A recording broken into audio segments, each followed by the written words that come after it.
The mental disorder I experienced was an eating disorder. It was quite insidious. I didn't really realise it until maybe over halfway through, I guess, that period of time that I had something like that. It just started out, me trying to eat healthier, or maybe go for a bit more exercise. And I think the thing is it's not until you kind of get past it that you realise that you were sick. It's difficult though, because obviously you can't do a test you can't do like a blood test if you're over your eating disorder. My main experience with mental illness comes in the form of a relationship to my grandmother, who has since passed away. She battled bipolar disorder for a long portion of her life. Obviously with bipolar you've got periods of really good times and then periods of absolute hell. And it got to the stage where the bad parts were just so much longer than the good part. I think once you get to a certain age, just knowing about it and being educated about what mental illness is really critical.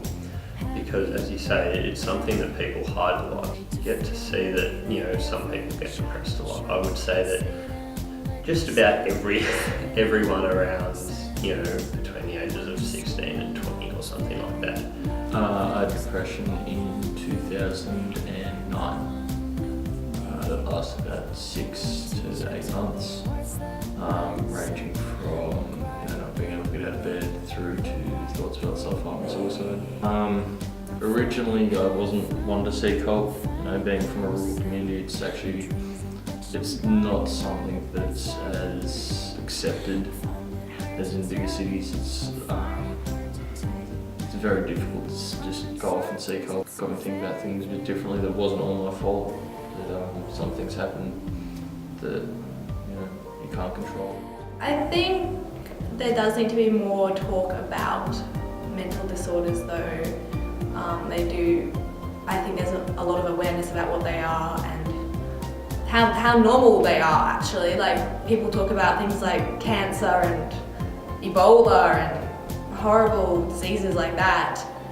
And there's so much funding and publicity about them, but for some reason when you can't physically see an illness and you can't, in a lot of cases, physically treat it, people seem to be quite scared of it.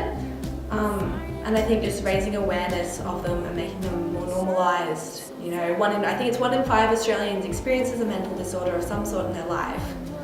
And I mean, people catch the flu, people get depression, people get eating disorders. They just need to be dealt with and supported, and yeah.